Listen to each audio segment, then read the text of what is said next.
2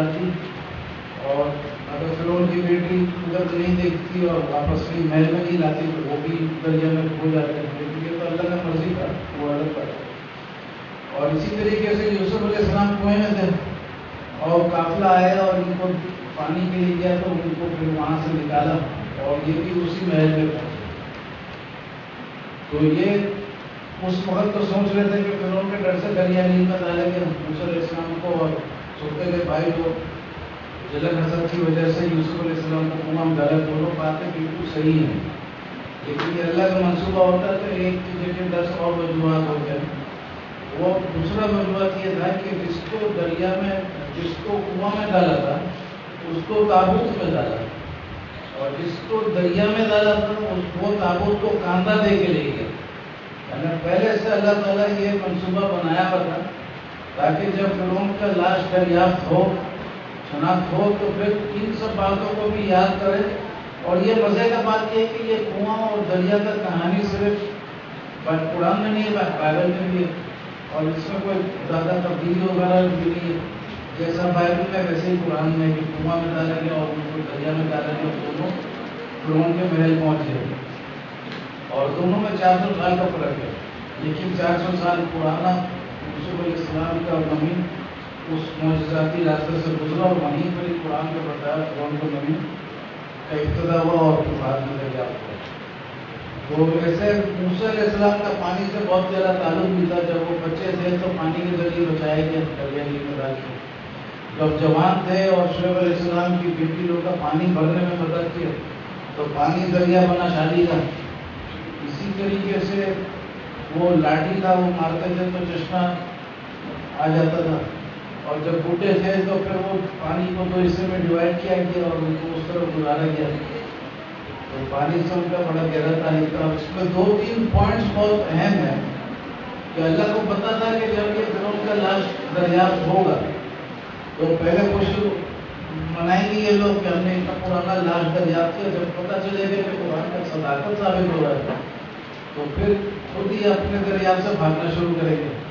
جیسا میں نے کیتھولک انسائکلوپیڈیا کا بتایا کہ کوئی فرعون گیا ہی نہیں تھا میدان میں، کوئی آیت ہی نہیں جو بتاتا، حالانکہ بائبل بڑا کلیئر ہے، اور زبور میں بھی لکھا ہے کہ اللہ کا تعریف ہو رہا ہے جس نے فرعون کو اور اس کے لشکر کو ڈبایا، اور یہ زبور بھی وہ بائبل میں ہوتا ہے۔ کرسچن بائبل جو ہوتا ہے، بائبل مقدس کتاب کو بولتے ہیں، اس کرسچن بائبل کے اندر میں ابتدا میں تورات ہے، بیچ میں زبور بھی آتا ہے اور بعد میں انجیل بھی آتا ہے، اور اس کے بعد بھی بہت ساری کتابیں، اس کے درمیان بھی اور ساری کتابیں ہیں۔ تو اللہ تعالیٰ نے یہ رسم رکھ دیا تھا کہ جو بھی فرعون مرتا تھا اس زمانے میں اس کے لاش کو محفوظ کرتے تھے۔ تو اب جو ڈوبا تھا اس کا نام تھا مرنٹا، اس کا لاش محفوظ ہے، اور جو موسیٰ علیہ السلام کو پالا تھا، یہ 2 الگ الگ تھے، جو لوگ سمجھتے ایک ہی فرعون تھا، ایک نہیں تھا۔ تو جو پالا تھا اس کا نام تھا رامزس 2، اس کا لاش بھی محفوظ ہے۔ اس کا باپ تھا رامزس 1، اس کا لاش بھی محفوظ ہے۔ اس کا باپ، اس کے پہلے سیٹی تھا تو اس کا لاش بھی محفوظ ہے، اور اس کے علاوہ اور بھی فرعونوں کا لاش محفوظ ہے۔ تو اب وہ لوگ اگر بولتے ہیں کہ یہ لاش محفوظ نہیں ہے، کہ یہ فرعون نہیں ڈوبا تھا وہ ڈوبا تھا، اگر کنفیوژن کریٹ کریں گے تو مزے کا بات ہے کہ جس نام لے، جس فرعون کا بھی نام لے لے، ہر فرعون کا لاش محفوظ ہے۔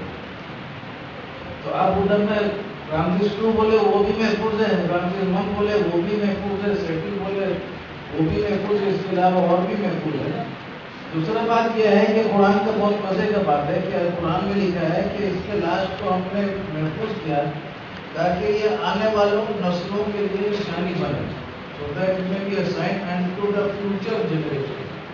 تو فیوچر جنریشن جو بولا تو یہ آدم علیہ السلام سے ابھی تک جتنے بھی آئے ہیں نسلیں، سب میں تقریباً کسی قسم اسٹائل کا زندگی رہا ہے، دیہاتی ٹائپ کا زندگی، کوئی بڑا شہر نہیں تھا، یہی تھا وہی تھا، اور سب گھوڑے پہ اونٹ پہ سوار ہوتے تھے۔ یہ نسل کا امتیازی نشان یہ ہے کہ گاڑی میں سفر کرتا ہے گھوڑے سے تیز، پانی میں سب مرین میں مچھلی سے تیز جاتا ہے، ہوا میں پرندوں سے تیز پلین میں سفر کرتا ہے، مائکروسکوپ سے چھوٹے چھوٹے جراثیم کو دیکھتا ہے، ٹیلیسکوپ سے آج صبح وہ بلیک ہول کا بھی فوٹو آ گیا پہلے دفعہ، بلیک ہول کا فوٹو نہیں تھا. تو اسی طریقے سے یہ فیوچر جنریشن کے لائق ہو جاتا ہے. موبائل آ گیا، انٹرنیٹ آ گیا، ہر چیز آ گیا، گلوبل ولیج بن گیا، سب کچھ ہو گیا. تو جو قرآن میں لکھا ہے کہ فیوچر جنریشن کے ہے، تو واقعی میں یہ فیوچر جنریشن ہے. اور جتنے معجزہ ہیں زیادہ تر ہم جو سنتے ہیں کہ نبیوں کے دور میں ہوتا تھا، لوگ دیکھتے تھے. ابراہیم علیہ السلام آگ میں جلے نہیں، جو لوگ موجود تھے دیکھے، ہم نے صرف سنا. اور موسیٰ علیہ السلام کا لاٹھی صاف بنا، جو موجود تھے دیکھے تو ہم نے سنا. یہ سارے معجزہ پہلے کے لوگ دیکھتے تھے، ہم سنتے. لیکن فرعون کا لاش وہ معجزہ ہے جو ہمارا نسل دیکھ رہا ہے اور پچھلے نسلوں نے سنا تھا. یہ محفوظ ہے، بالکل الٹا ہے اس کے برعکس ہے. تو ہم لوگ اس سے لوگ اندوز ہو رہے دیکھ کے، اور پچھلے نسلوں نے دیکھا تھا، سنا تھا. تو دوسرا ایک مزے کا پوائنٹ یہ ہے کہ ہمارا ایک ڈسکشن کلاس ہوتا تھا، تو اس میں ایک ساتھی تھا، تو وہ بار بار آبجیکشن کرتا تھا کہ یہ کون سا نشانی ہے، تو ہر فرعون کا لاش میں پوچھتا تو اس کا بھی ہے. میں نے بولا یار ایک تو 2000 سال بعد بتایا، تو خبر نہیں تھا. تو اس قسم میں بہت سارا بات بتایا، لیکن وہ ہر بار کرتا تھا یہ اللہ کی طرف سے. تو اس کے بعد پھر میرے کو پتہ چلا کہ واقعی میں اللہ تعالیٰ نے محفوظ کیا اس کی لاش. باقی سارے لاشوں کو مسالہ لگا کے ہنوت کر کے یہ بات بولتے ہیں کہ اس طریقے سے محفوظ کیا. لیکن جو ڈوبا فرعون تھا اس کا لاش اللہ تعالیٰ نے ابتدائی طور پر محفوظ کیا. وہ کیسے محفوظ کیا؟ کیونکہ فرعون سے جب ہجرت کی موسیٰ علیہ السلام اور بحر قلزم تک پہنچے، جب وہ تو ایسے میں ڈیوائڈ ہوا، تو یہ سفر تھا 18 دن کا. موسیٰ علیہ السلام کچھ لمبا روٹ لیے تھے، لیکن پھر بھی فرعون سے بچنے کے لیے کچھ ہوگا وجہ، تو وہ 18 دن میں پہنچے تھے اور پیدل جماعت کی طرح. فرعون گھوڑے کے ساتھ گیا تو جلدی پہنچ گیا ہوگا، اگر 2-3 دن بھی لگا تو کوئی بات نہیں. تو اب جب یہ بحر قلزم ڈیوائڈ ہوا تو فرعون اپنے لشکر کے ساتھ ایسا ڈوبا کہ ایک شخص بھی نہیں بچا. اور موسیٰ علیہ السلام اپنے ساتھیوں کے ساتھ اس پار چلے گئے اور پیچھے فرعون ڈوب گیا لشکر کے ساتھ. اور پھر یہ بحر قلزم نے ان کے لاشوں کو باہر نہیں پھینکا، جیسا مرنے کے بعد ہم پھینکتے ہیں نا، لاش باہر آ جاتا ہے ایسا. تو اب وہ جب مصر میں لوگ فرعون کے وہ لوگ پریشان تھے کہ ہمارا بادشاہ گیا واپس کیوں نہیں آ رہا. تو کچھ دن انتظار کیے ہوں گے، پھر اس کے بعد فیصلہ کیے ہوں گے جا کے دیکھتے ہیں. تو جا کے دیکھے تو کہیں ہے نہیں، کیونکہ ان کو کہتے ذہن میں بھی نہیں آتا کہ بحر قلزم ڈیوائڈ ہوا اور وہ ڈوب گیا. تو وہ ادھر سے ادھر پتہ نہیں کتنا دن ضائع کیے ہوں گے، ڈھونڈے ہوں گے، نہیں ملا تو سوچے ہوں گے کہ اس پار جائے، تو اس پار جانے کے لیے کشتی کا انتظام کیے ہوں گے. اس پار بھی جائیں گے تو کہاں ڈوبا تھا یہ تو نہیں پتا تھا نا کہ ادھر ہی لاش ہوگا. ایک لمبا ایریا ہوتا ہے، ڈھونڈ ڈھانڈ کے جب وہ اس جگہ پہنچے ہوں گے، ایک خوفناک سین ہوگا کہ 600 لشکر کے لوگ کا ڈھانچہ بچا ہوگا، جانور کھا بھی گیا ہوگا اور 24 گھنٹہ کھلے میں تھے، دھوپ کے نیچے رہتے تھے، تو وہ تو سر بڑھ کے ختم ہو گیا، ہڈی لے گیا ہوگا. ایک فرعون کا لاش بالکل تازہ محفوظ تھا. اور اس کا ثبوت یہ ہے تازہ محفوظ ہونے کا، کیونکہ اس کے لاش مصر میں جو دریافت ہوا، ہنوت کیا ہوا، انبام کیا ہوا، تو یہ اگر انوالونگ پروسیس جو ہے، اگر تازہ لاش نہ ملے تو انبام نہیں ہو سکتا ہے. پوائنٹ سر میں آپ کو اگر لاش سڑ جائے نا 2-4 روز یا 2-3 دن، تو اس کے بعد ہنوت نہیں کر سکتے مسالہ لگا کے، تو وہ تو سڑنا شروع ہو گیا. تازہ ملے تو اس کے بعد اس کو انبام کریں گے، ہنوت کریں گے تو وہ محفوظ رہے گا. اگر سڑنے کا پروسیس شروع ہو گیا تو بیکار لگے گا. تو چونکہ اس کا لاش ایک دم تازہ ترین یعنی ہنوت کیا ہوا محفوظ تھا، تو جب یہ دریافت ہوا ہوگا تو بالکل تازہ دریافت ہوا ہوگا. نہیں ہوتا تو ہنوت نہیں ہوتا. صحیح ہے، ایسا ہلنے کے معنی صحیح ہے. ایسا بھی ہلا سکتی ہیں آپ اگر سمجھ میں نہیں دوبارہ بول رہے ہیں، لیفٹ رائٹ یا نارتھ ساؤتھ. تو یہ ثبوت ہے کہ یہ جو اس طرف میں اس کا لاش دریافت ہوا تو مہینہ 1.5 مہینہ جتنا بھی عرصہ لگا یا 15 دن لگا، 15 دن بھی اس کا ثبوت ہے کہ ضرور وہ تازہ ترین لاش کے جیسا تھا، ورنہ ہنوت نہیں ہو سکتا. ہنوت ہو گیا تو وہ تو پتہ چل گیا نا کہ وہ تازہ تھا، تبھی سے باقی ہے مسئلہ لگا رہے گا. اور بائبل بھی بولتا ہے کہ فرعون ڈوبا تھا، اور قرآن بھی بولتا ہے فرعون ڈوبا تھا. اچھا، اب دوسرا بحث یہ ہوتا ہے کہ لوگ بولتا ہے کہ دریائے نیل تھا یا بحر کلثوم تھا. بائبل میں بڑا کلیئر لکھا ہے کہ بحر کلثوم میں ڈوبے، لیکن اس کا جواب کیا ہوگا کہ واقعی بحر کلثوم تھا، دریا نیل نہیں تھا. اس کا جواب یہ ہے کہ اگر دریا میں پانی ڈیوائڈ ہوگا، سوکھا زمین آئے گا، اوپر سے جو پانی آ رہا ہے وہ تو دیوار بن جائے گا پانی کا، لیکن اس طرف جو جا رہا ہے وہ خالی ہو جائے گا. جیسا ڈیم میں دیکھتی ہیں پیچھے سے پانی کو روکا ہے، ادھر تو پانی کا دیوار ہے لیکن اس طرف خالی ہوتا ہے، ریور بیڈ نظر آتا ہے. تو اسی طریقے سے وہ اپنا بحر کلثوم کا 2 دیوار پانی کا بائبل میں لکھا ہے، 2 walls of water، اور قرآن میں بھی 2 دیواروں کا ذکر ہے. تو دریا نیل نہیں ہو سکتا، دریا نیل ہوتا تو 1 دیوار ہوتا. اور اتفاق سے بائبل ہی میں بہت بعد میں پتہ چلا، کیونکہ یہ خطا بولے تو کوئی مانتا نہیں تھا. تم اکیلے بول رہے تھے، تم کوئی مدرسہ میں نہیں گیا، کچھ نہیں کیا، خالی گپ کر رہا.